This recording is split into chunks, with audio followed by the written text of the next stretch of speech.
Hello, dear viewers. My name is Juan Montoya, and I run an online newspaper, a blog, if you will. It's called El Run Run. It's an ongoing endeavor to inform our readers. We bring you interviews with candidates vying for public office. Today we host Edward Camarillo, a candidate for Place 6 on the board of the Texas Southmost College.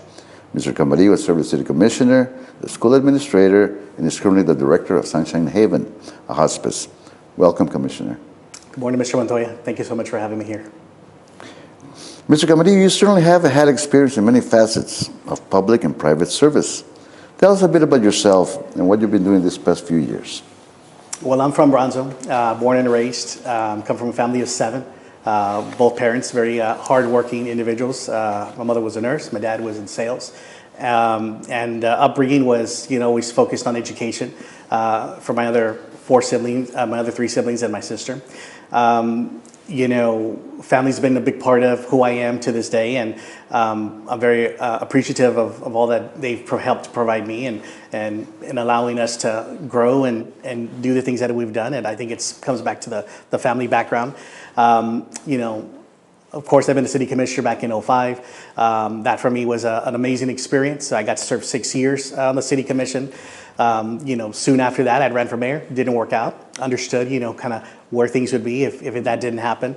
And since then, I spent time volunteering with the Alzheimer's Association. Mom suffered with Alzheimer's for 8 years, and that was we wanted to be advocates for families like ourselves and many others that to this day, knows what that is like to have a loved one living with Alzheimer's. Yeah. And so, I devoted a good amount of time to helping them. So created the first walk in Bronzeville at Texas Southmost College. And then soon after that, of course, devoted a lot of time as an administrator with Incarnate Word Academy, now executive director of Sunshine Haven. We're an end-of-life care nonprofit that helps those that are diagnosed with a terminal illness and provide a space for them, a loving, peaceful atmosphere, so they may pass away in quiet dignity. Yeah. So the last several years has been a lot of community involvement, also helped out with the Mariachi Association, and that was taking kids that wanted to learn and play mariachi music, that they would get trained also by professionals, and would get to put a large, they would have a competition, and then they'd get to showcase their skills in front of a lot of people in the community, and really just enhance mariachi music in Bronzo. And so I was very happy to be a part of that. So you actually attended public schools. What neighborhood did you live in? So live West Bronzo, District 4.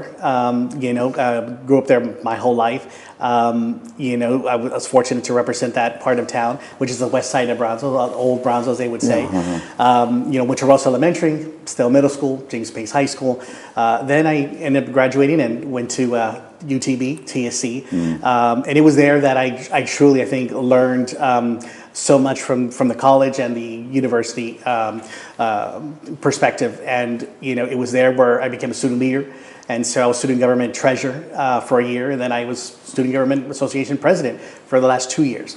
And that was, so there's tremendous growth as a student leader at the institution, working with the administration and the deans and the VPs and the chairs. That was an experience that I learned quite a bit.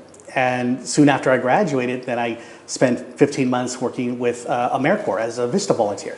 And my role was to help reduce poverty in Bronzo. So I was working alongside the Dean of Students at the time, and really in the heart of Buena Vida, which is, again a community of low economic housing projects, standards. And the idea was to get people more involved, engaged, and to kind of get them out of that poverty. And so I spent 15 months doing that, learned a lot about Bronzo, and then, of course, participated in Leadership Bronzo. Although I didn't graduate Leadership Bronzo, it was something that springboarded me to run for city commission. But my time at the university also allowed me, as I worked for the university, a different perspective. So I have the student perspective, the student leadership perspective, but then working as a staff member at UTB, TSC, you definitely see all facets of what what college life is and kind of the experience after you're a student. And truly was trained well to do a lot of things that I do today. So I hold the university and the community college very close to my heart because a lot of what I have learned, I was trained to do that there at the institution. So you were a stealth warrior TSC Scorpion, That's right. and UTB Ocelot, right? Right. Yeah. And so it's crazy how it transitioned, but my family too. So my dad received a certificate, a carpentry certificate Oh, at really? TSC. My mom, although she didn't study to be a licensed vocational nurse from TSC, she did that with Mercy Hospital, which was run by the nuns at the time. But she was awarded so many different certificates from the students that were graduating as licensed vocational nurses. So I remember her going to receive these awards at the college, although she never studied there. And so that I always took it as really profound of the individual, the nurse, being recognized by the students to say, you helped me during clinicals, you were the ideal nurse. And that I'll never forget. My sister, my brother both became LVN nurses through TSC. They got pinned by my mom, there. So the nursing program, again, nurse at heart, nurses. My older brother, medical doctor, also, had some of his classes there at UTB TSC at the time. And of course, my other So brother. your whole family is basically rooted in community service in Brownsville. It has been, yes. And TSC has played an important role in it, right? It sure has. Yeah. As you know, TSC came very close to being swallowed by the UT system. We're enough for a stand taken for some of the board members back then, including some members who are on the board now. Where did you stand then, and where do you still think TSC should be a freestanding community college? In hindsight, as being a product from the institution, having also worked there, it was definitely something that I believe has been the right course of action. I'd say when it was all happening, and let's be honest, politics is kind of drives this division, and people sometimes don't realize or understand what is really happening and what caused this to get to this point, right? Of course, UT system had a lot to play in this, and so when I looked at it, the people that have the real information, well, it's the administration, it's the elected officials, not the public. They don't know. If I was I was on the outside looking in, and it was hard to tell in the very beginning, right? Because you don't know which direction is going to be the best direction, except the ones that do have that information. It gets filtered a lot. It sure does. And so, in looking at it now, you look at what we have, this community, again, being one of the poorest communities in the country, Sure. It definitely needed the medical school. The medical school had to happen. And we look at what it's doing, our high diabetes rate, the cardiovascular disease, and what the medical school is doing. But we also need to take the population that needs education to get a very good paying job. And where does that come from? It just can't come from UT RGV. It has to come from the college, right? And so when you look at the per capita income here, that's very, very low and below standards. The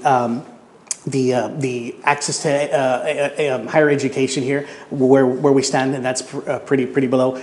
But our poverty rate, really, really below.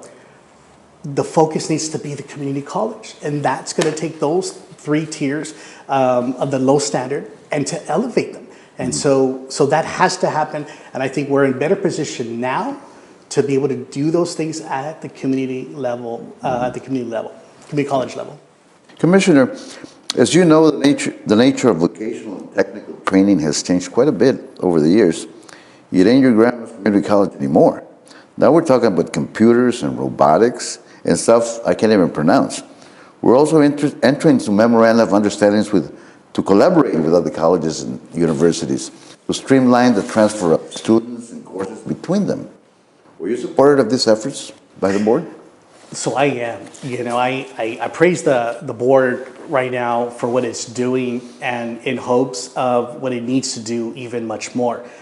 So why do I say that? I say that because House Bill 8 that had just passed changes the dynamic of how community colleges in the state of Texas are funded. So what does it say? It's now based on an outcome-based approach. And so they're gonna judge, and they're going to approve funding for Texas Southmost College as of now or in the near future based on the students, if they got a certificate, associate's degree, bachelor's degree, how many dual credit hours, what certifications did they receive when they graduate. And based on that matrix is what the funding is going to be for the community college. Sure. So do you need more MOUs? We sure do. I think we need to make sure we're going to get as many MOUs, because also the students that transfer from TSC to UT RGV anywhere, or Texas A&M Kingsville, any of these institutions, you're going to get also funded based on that mechanism. And there's so many other areas that the state says that where your students are, that you're also going to benefit from that. But that's why that is so important now, because again, you want to make sure that you're going to get the proper funding that's not based on enrollment anymore, what has been in over so many years. The state says, hey, we need a better workforce. And how do you create a better workforce if they're better educated to be able to get into those workforce training programs? Yeah, the measures. You have listed your best efforts and accomplishments for us today. As you know, you have two opponents in this position. What do you bring to the table that makes you a better choice? And why should voters pick you? You know, I've spent a lot of time in education in general, whether it's primary, again, post-secondary. I know what it's like to be a staff member at a college or university, and not just being a student there with my bachelor's and a master's degree, pursuing a PhD in leadership studies with Our Lady of the Lake University. You know, I feel like I'm very much prepared to tackle anything in the realm of education and leadership. I think I've had so many years of experience also in the nonprofit sector to be able to look at this community and help determine where we really need to be. And, you know, I tell people, you know, I'm not running against anybody. As people know me when I first ran for office, it's always been about an opportunity to serve. I feel I'm a servant leader. I truly believe that. I have spent countless hours time. You know, I research, I read, I'm constantly trying to be very logical with things. For me, it's a process. Other people may not believe in that. You know, I feel that I spend time in looking at something to make the right decision, but for who?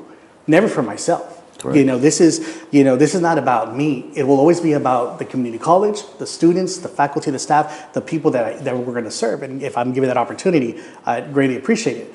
But this work and what I hope to do is really be in a position to change the college for the better, and you know, change it from you know where it's at now. And I think that should be every elected official's job. Wherever you go and whatever you're going to do, you should leave it better than the way you found it. And not to say because so-and-so or this side, you know, didn't do that. No, because as an elected official, it needs to be about the entity, the organization, and never about anyone. So I will put, you know, the institution first before myself and everything I do. That's how I have managed myself and where I work and what I do. And that to me is essential in moving forward and moving the community college forward. So I'm at work at Camarillo, and I'm asking for people to support me to be on the Texas Southmost College Board of Trustees.